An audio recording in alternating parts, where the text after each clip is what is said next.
صباح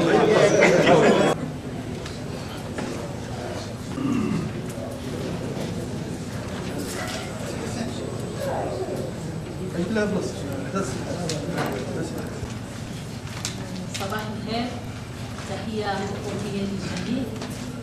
السيدة يوساكو إيتو ممثلة يونسكو، السيد ممثل رئيس مجلس المستشارين، السيد ممثل مؤسسة الوسيط، السيدة ممثلة وزارة التجارة والصناعة والتكنولوجيا، السادة القضاة ووكلاء الملك ممثلي الهيئات القضائية، السيدات والسادة ممثلي وممثلات الجمعيات المدنية، وسائل الإعلام ممثلي وسائل الإعلام المكتوبة والمرئية والمسموعة والإلكترونية،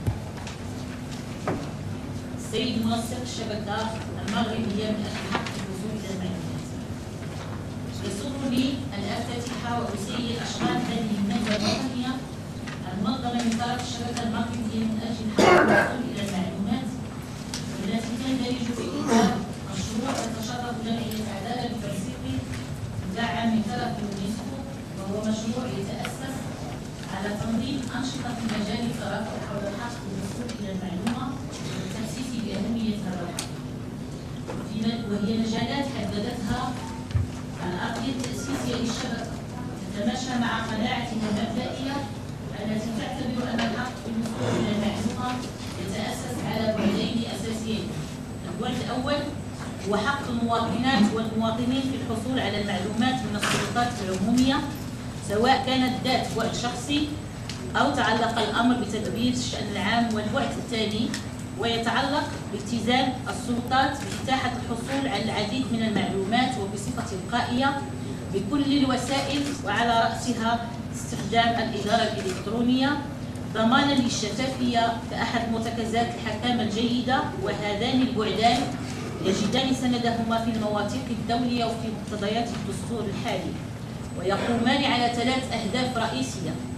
الأول يتمثل في أن الحق في الحصول على المعلومات يعزز المشاركة الديمقراطية بمساعدة المواطنين على الفهم بشكل أفضل السياسات العمومية في المجالات المختلفة ومتابعتها، وكذا وظائف وسلوك المسؤولين على تنفيذها، ويساعد الأفراد أيضا على حماية حقوقهم.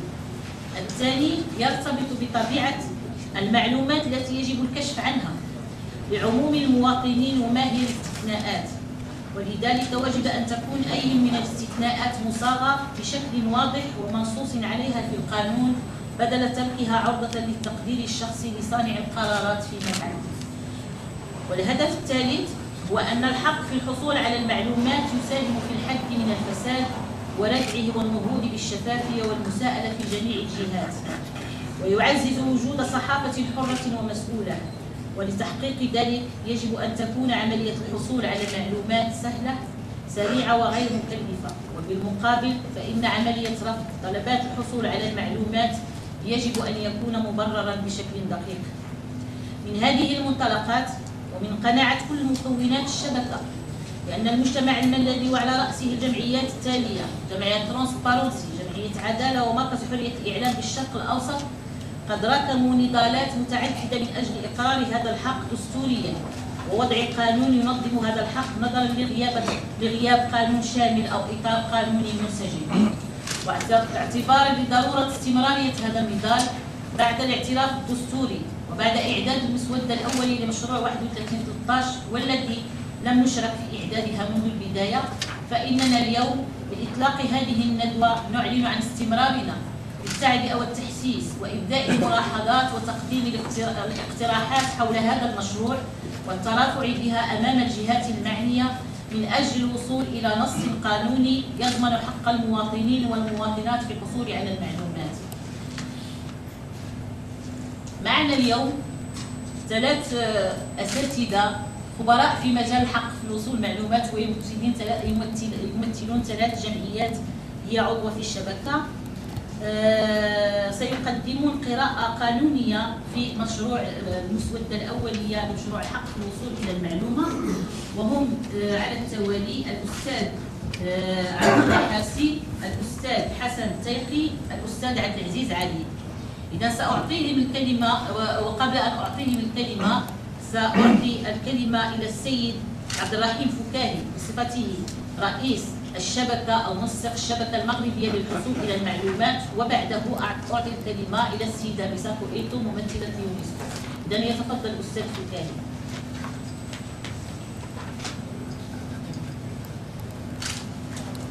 حضرات الفعاليات الحقوقية والجمعوية، حضرات السيدات والسادة الضيوف الكرام، حضرات السيدات والسادة، بدوري أرحب بكم باسم الشبكة المغربية التي حق الحصول على المعلومات ريمدي. هذا الائتلاف الجمعوي الفتي والمنفتح الذي يضم تشكيلة مميزة من الفعاليات المناضلة والفاعلة ضمن حركية المجتمع المدني المغربي من أجل تكريس هذا الحق الأصيل والأساسي والكوني من حقوق الإنسان في بلادنا، تعزيزا للحركة الحقوقية المغربية المناضلة في هذا المجال.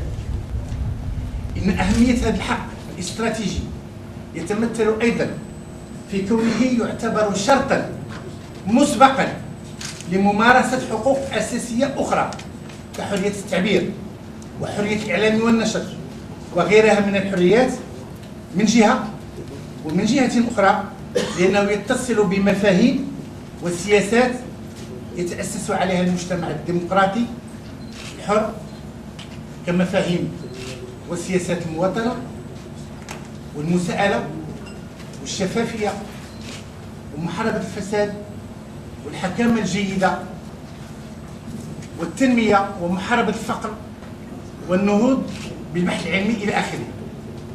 سنعلم منا جميعا بأن قوة المجتمعات في العالم الحديث وكذا قوتها الاقتصادية والاجتماعية والثقافية تتأسس أولا وقبل كل شيء على حرية تداول المعلومات. حضرات السيدات والسادة، لقد تأسست ريمدي في صيغتها الأولى في 3 ماي 2010 بالدار البيضاء، وانتخبت الأخ سعيد السلامي رئيس مركز حرية الإعلام للشرق الأوسط وشمال إفريقيا منسقا لها، وهو الشخص الذي كان من السباقين في المرافعة من أجل تكريس هذا الحق في بلادنا. وفي 22 أكتوبر 2012 أعلن عن تأسيس الصيغة الثانية للشبكة بمقر ترانسبارنسي المغرب، التي لعبت دورا مميزا وداعما لتطور مسار الشبكة، حيث تم تحليل أرضيتها وتمت إعادة هيكلتها وتم انتخاب الأخ يوسف المداسني منسقا لها، وذلك وبعده تم انتخابي منسقا لأعمالها. وأود بهذه المناسبة أن أشكر بحرارة ترانسبارنسي المغرب التي هي عضو في الشبكة على دعمها القوي لريمدي وعلى جهودها الرائدة من أجل تكريس هذا الحق في بلادنا منذ 2006. ولا بد لي أيضا أن أشيد بالأخ الصديق سعد فيلالي الكناسي على مساهمته الشخصية الهامة والفعالة في إطلاق هذه الدينامية الجديدة لريمدي وفي مواكبة تطورها. أريد أيضا أن أشكر باسم كافة أعضاء الشبكة جمعية عدالة العضو الفاعل والأساسي في ريمدي، معبرا عن امتناني وعرفاني الصادق للأخت المناضلة الكريمة جميلة السيوري على جهودها الصادقة اليومية والفعالة من أجل دعم الشبكة بمعية المكتب التنفيذي والطاقم الإداري للجمعية. وإن انعقاد هذا اللقاء الوطني الهام في ظروف جيدة يشكل عربونا ملموسا على هذا الدعم وعلى هذه العناية. كما لا يفوتني أن أشكر منتدى الغد وبالأخص رئيس عبد الإله الناصري الذي رغم محدودية إمكانيات المنتدى فتح مقر المنتدى بآلية لاحتضان اجتماعات الشبكة، ولم يبخل بأي جهد في توفير أحسن الظروف كي تمارس الشبكة مهامها بنجاحة وفعالية. وإن تواجد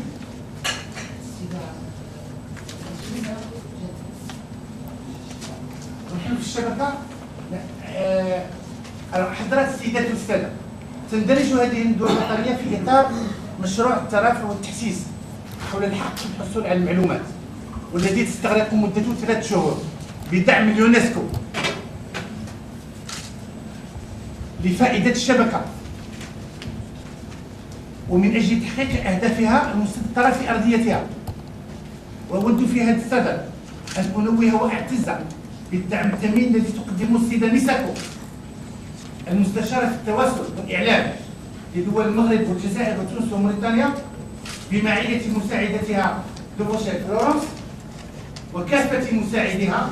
هذا الدعم الذي تجسد أولا في الدورة التكوينية الناجحة التي نظمتها اليونسكو يوم 18-19 مارس الماضي بالرباط لفائدة أعضاء مكتب الشبكة بتأثير من خبيرين مرموقين في موضوع الترافع من أجل الحق في الحصول على المعلومات. وها هو هذا الدعم يتجسد ثانيا مرة أخرى في انطلاق هذا المشروع الترافعي والتحسيسي الهام لفائدة رمدي الذي تزامن مع انطلاق دينامية تشريعية تعيشها بلادنا حاليا لتنزيل مقتضيات الفصل 27 من الدستور. إن أنشطة هذا المشروع تستهدف من جهة. Et je donne la parole à Madame Missako Ito qui est présente avec nous et qui est conseillère auprès de l'UNESCO, chargée de communication dans la région MENA. À vous la parole, Madame. Merci, Monsieur Koukari. Bonjour, Mesdames et Messieurs.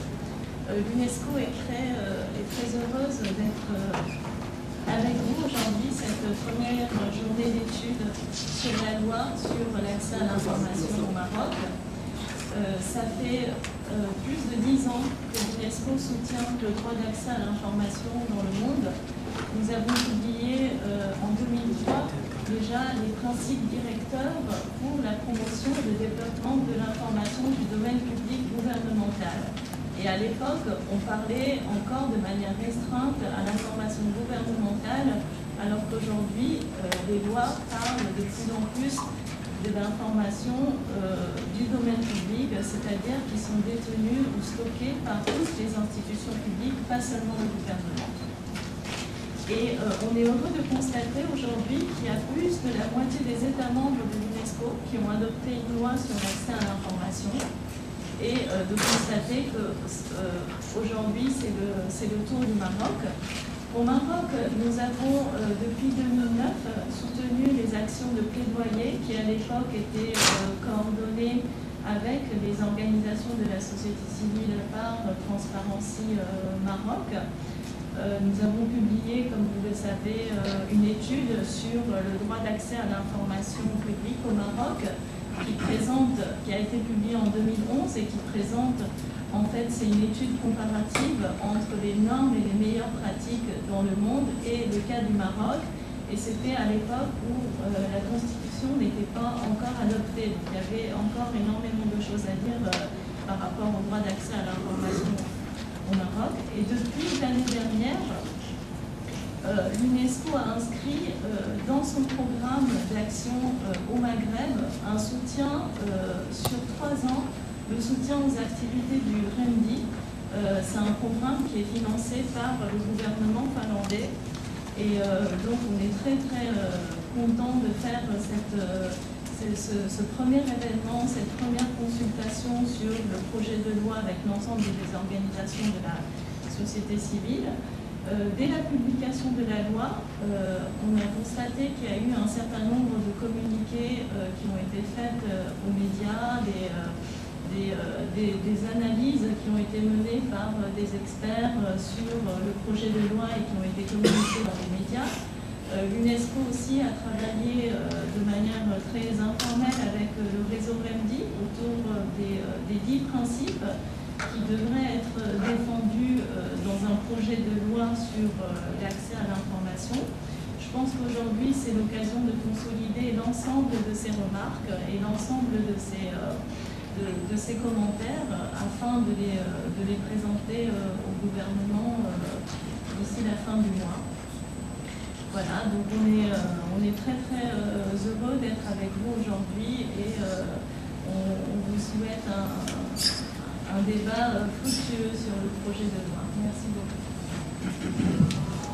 Merci encore une fois, Mesdames et Messieurs. Donc on passe directement au Eh bien, on donne la parole directement à nos chers intervenants. Vous avez 30 minutes pour chacun, donc la parole est à vous, Monsieur Abdullah Kassi.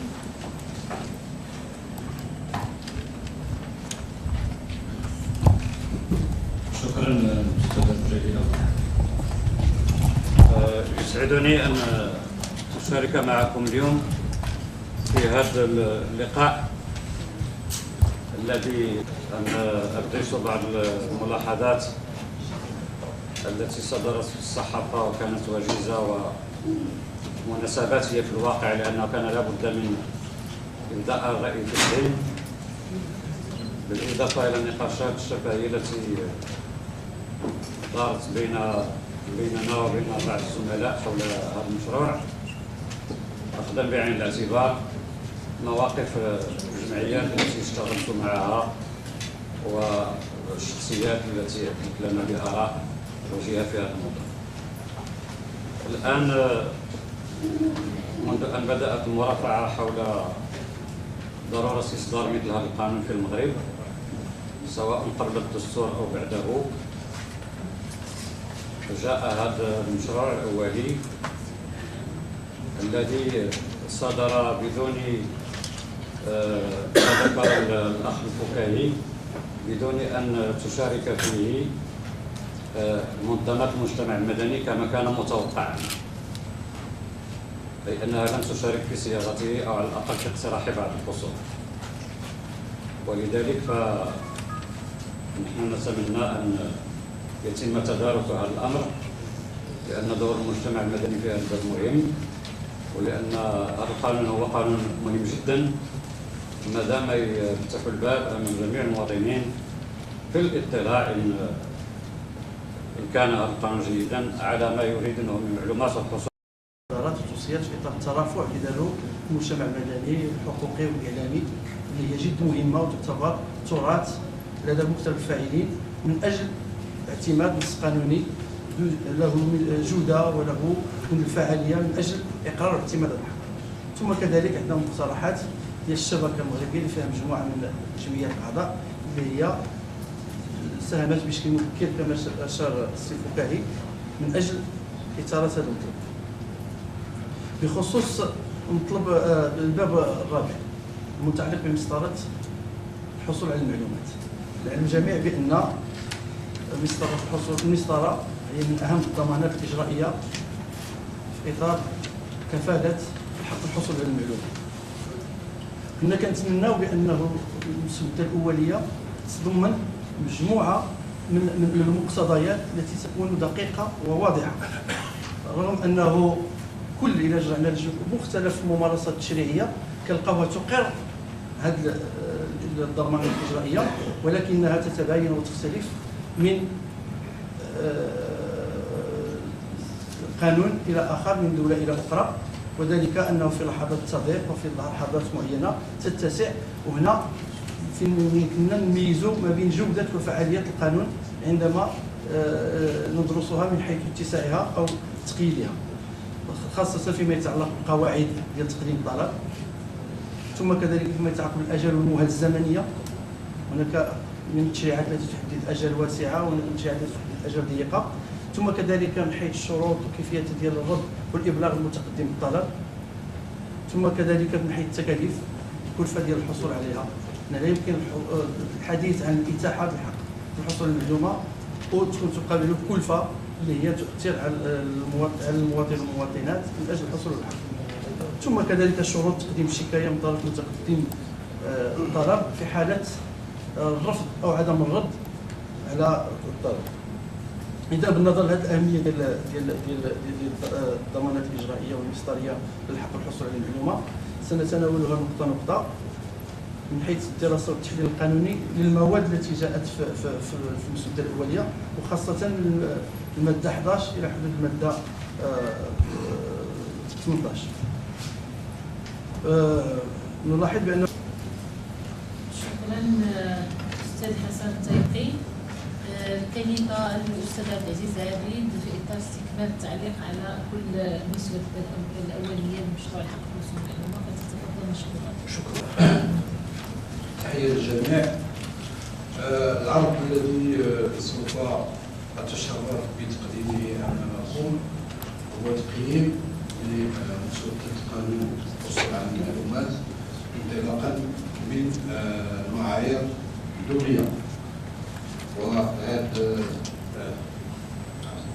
المراجع سوف ترون إن شاء الله في النص الكامل الذي سوف يصدر لهذا العرض بموقع أنشأناه في شبكة فيسبوك لهذا النقاش، وسوف أعطيكم في آخر العرض سوف أعطيكم العنوان ديال الموقع ديال الفيسبوك.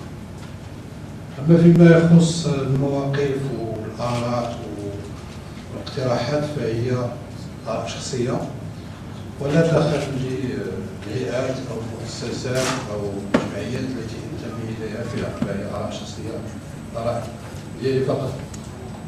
إذن العرض سوف يستمر 30 دقيقة إن شاء الله. إذن يجب أن نقف لا شونس. العرض إذن تقييم عملية التقييم هي مقارنة بين مقارنة بين ثم استخلاص نتيجة. النتيجة هي الكشف عن الفارق ما بين المقارنة والمقارن به، ثم استخلاص التدابير والتوصيات لتجاوز الفرق ما بينها. بالنسبة للحالة ديالنا هنا المقارنة والمسودة سوف نفترض أن المحتوى ديالها على الأقل في الخطوط العامة ديالو فهو معروف، خاصة بعد العروض التي أقام بها الأساتذة. سوف نكتفي فقط بالمعايير الدولية وهي المقارنة به.